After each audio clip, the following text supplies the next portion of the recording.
Thanks for checking out this video, and this is the 1983 installment of the 1980s horror movie Superlative series that I am doing with your friendly neighborhood Uncle Pete. So if this is the first one that you're finding of this series, we did 1980 through 82, this is 83, and we're covering all the 80s, and then we may pick another decade after that. And when I'm saying we, I'm talking about your friendly neighborhood Uncle Pete, who I have linked his channel in the description of this. So he's doing a video, putting it out the same day at the same time as I am. So watch my video, go watch his video, make sure you subscribe to him and to me. Provide any comments if you want to, because that's one of the things we love the most is reading your comments, especially when you put your picks. What would your picks be for each of these 7 categories for horror movie superlatives? It's always fun to see differing opinions on this stuff. I love it. Also, it's been great that people who have disagreed with picks have been very respectful. Everyone's just been like, you know, I have to disagree with you on this, or I take issue with this, but then they're like, but yeah, that's your opinion, or this is just my opinion, or something like that. That's what I'm all about with this channel. I want us to be able to have a really good discourse about film and realize that this is all opinion based. Like literally film is all opinion based with how you experience it because it's such a personal thing. So literally my category picks are my personal picks, Uncle Pete's are his personal picks, and yours are yours. And it's just fun to talk about. So once you're done watching my video and his video, and subscribing to our channels and commenting if you want to, come back to my channel, go to the community tab on my channel, because sorry, some people didn't know where to find it. Go to the community tab and vote in the poll. And actually I'm leaving all the polls open just in case people, you know, find out about the first video in the series like weeks from now, months from now, whatever. So whenever you find it, you can go and vote on the poll. I'm just leaving them open. So you can go there and vote for whose list you liked the most, or whose justifications you thought were the best. So without further ado, let me get into my picks for 1983. First category, most amazing. Now, I have to thank your friendly neighborhood Uncle Pete for this one, who from now on I'm just going to call Uncle Pete because it's shorter. I'm going to have to thank him for this because he pushed me to watch and review this film, and it's a film I wasn't that interested in because of the subject matter, but once I watched it, I was pretty blown away with how good it is, and that is John Carpenter's Christine. That film is phenomenal. I mean, first of all, it's a weird subject, and to be able to take a weird subject where it's literally a possessed car that is having a relationship with a person and then making it properly horror, but also pulling off the actual relationship aspect of it between the person and the car. It's a lot. It's tough to do, but it's really pulled off well in this film. Also, on top of that, like the way they did the scenes of the car repairing itself, unbelievable. It's like stuff they kind of, I think they shot it in reverse, if I remember that correctly. But I talk about that in my actual review video, which did a while ago, so you can check that out. But just a phenomenal film, extremely well paced, well written. I mean, obviously it's based on a Stephen King book, so you know Carpenter didn't have anything to do with that. But the screenplay was very tightly done, in my opinion. There isn't a whole lot of wasted time in it. Music is great. Obviously it looks wonderful because Carpenter is a great director, and it's just an amazing film. I've only seen it once, but this is one I really do need to own. And once again, I will be showing you if I own physical media of these. I only own physical media of 2, sadly, but almost all of them are ones that I want to own. But most amazing pick, Christine, phenomenal film. For the best so bad it's good film, all right, a lot of people may not know about this film, but I love, love, love how awful this is. Mausoleum. I believe this is available through Vinegar Syndrome at the moment, and it may still be on Shudder to stream. If you have not seen Mausoleum and you like So Bad It's Good films, this one must be seen to be believed. There are rumors going around that this is a film that was used to launder mob money. I don't know if that's true or not, but this film is off the rails. It is weird. It is crazy. It is all over the place. A lot of stuff doesn't make any sense. You have a woman who's turning into a demon at one point with faces on her boobs and green slime that's dripping out. I will say the death scenes, some of the death scenes in this film are actually really cool. One of the other things that really strikes me is the use of colors in this. There's some really interesting color usages. I think there's like greens, blues, and pinks that they do a good job with. So like visually it's pretty solid, but the story is just like non-existent for the most part. And there's also a gardener in this film who's the laziest gardener I've ever seen. And the sex scenes in this film are also weird. Like, you can kind of tell that they were trying to go for a little bit of like a soft-core porn feel to it as well, but it's a wild ride. It's so great. And the ending is just like this real big kind of like tacked on what the heck was that type moment too, where you're just like, that was probably not planned. And I believe it was not really planned. It was just kind of like a on the set, just being like, hey, we should just do this. So anyway, Mausoleum, my best pick for So Bad It's Good films. The most WTF film has got to go to Videodrome. For anyone who has seen Videodrome, which I own on DVD since I've had this movie for quite some time and really enjoy it, it is a phenomenal film. I mean, David Cronenberg at his most David Cronenberg, so much body horror to it.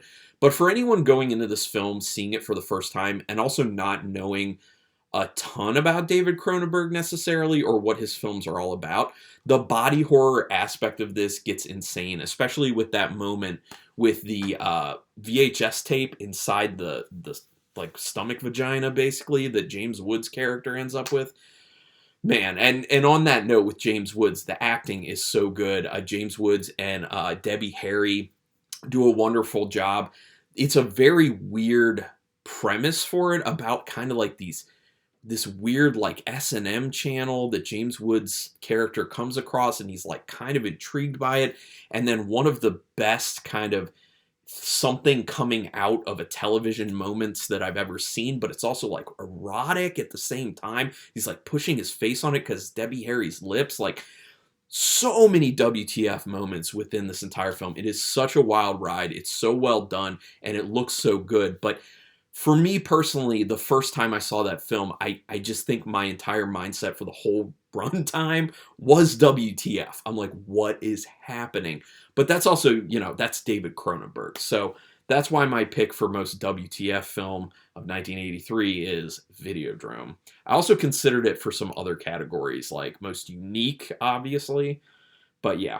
So my nominee or my pick for best gore is A Blade in the Dark, which is a giallo film by Lamberto Bava. I was going to say Umberto Bava. That's Umberto Lenzi and Mario Bava mixed together. Lamberto Bava. Good film, fun film if you like giallo films. Definitely a giallo film. Now, you may be looking at it like the entirety of the kills in it and be like, yeah, I don't really know if I see best gore.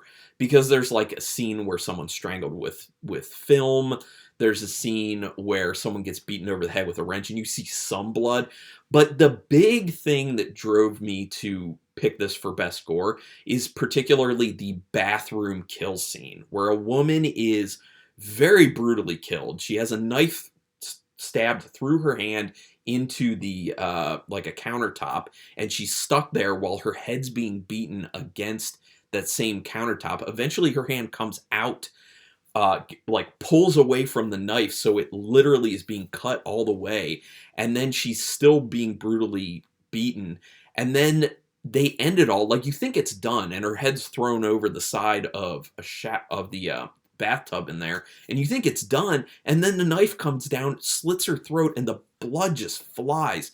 I mean, it was a lot of brutality and a lot of gore in that scene that I was not expecting. I was not ready for the first time I watched that film, but it's really well done, and mainly for that reason is why I'm picking it for best gore, because that scene alone was just, it was crazy. So yeah, so A Blade in the Dark. Also, it's a fun film. I will say that. If you like giallo films, it's a very fun giallo film. It's kind of like hokey and ridiculous, but it's also a lot of fun, and yeah, I recommend. So that's my pick for best gore, A Blade in the Dark. So the most unique film, bear with me on this one, is going to be Cujo. Now, some people would be like, why is Cujo the most unique? Because it's literally about a woman and a kid trapped in a station wagon because there's a rabid dog right there. That's the reason, in my opinion, it gets my so unique pick, or most unique pick, because it was a big risk. Like, it's a unique film in the sense of how can you execute a film that has such a boring premise, that a premise that would tell you that nothing happens during the actual film, yet pull it off to the point where it's actually engaging and exhilarating. And I know a lot of that has to do with Dee Wallace's performance. Dee Wallace was phenomenal in the film. The kid did a good job too, and the dog did what the dog was supposed to. I mean, the handler did a nice job with it. I hope the dog was not mistreated on set, because I know that was kind of a thing back, many decades back. But Cujo just really came together.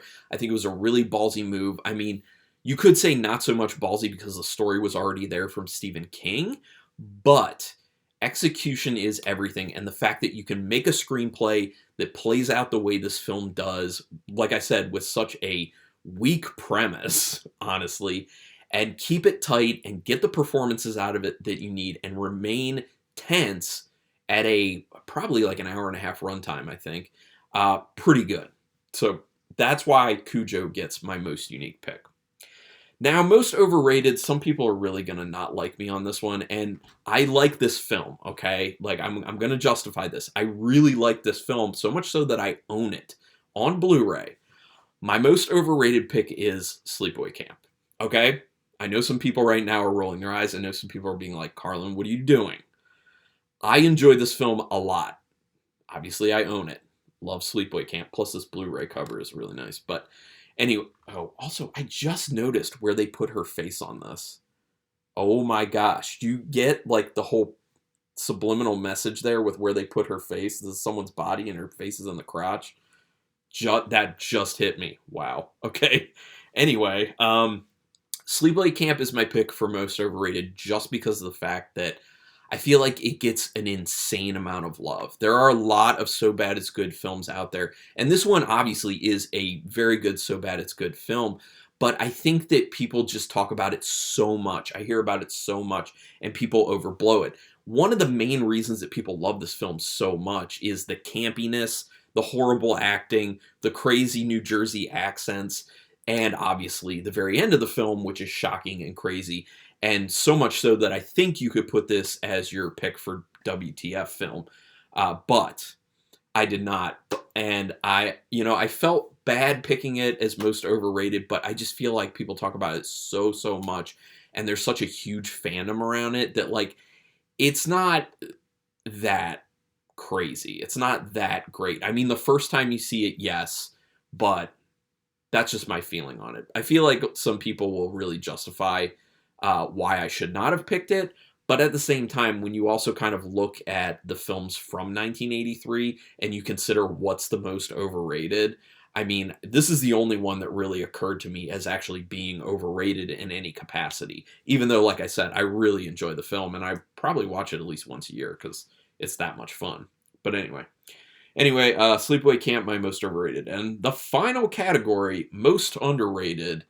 If you haven't seen this, I really think you should. There's a physical copy available through Synapse Films, or I actually found it to stream on YouTube. It's been on my list to watch for a long time and couldn't find it anywhere. And I was like, wait a minute, YouTube's a thing. I also have a review for it on my channel, as well as Sleepaway Camp, A Blade in the Dark, Mausoleum, and Christine. But anyway, most underrated goes to Curtains. This is a Canadian production, slasher film.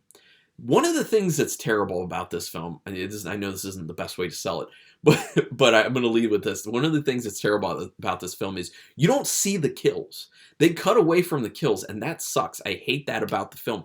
But nobody talks about this film, and it is a good, solid slasher that is campy as well, and has a kind of a ridiculous twist at the end of it. Well, not ridiculous. It's been done before, but the way they do it, I thought it was pretty good and kind of like over the top. It's a good film, and I'm just very miffed at the fact that nobody talks about this. I don't hear anyone talk about Curtains ever, ever, ever. And with how hungry the horror community is for the most part for slasher films, I would have thought that I would have heard people talk about Curtains at some point. And I really think this is a film that really should be covered by someone like Joe Bob Briggs on The Last Drive-In.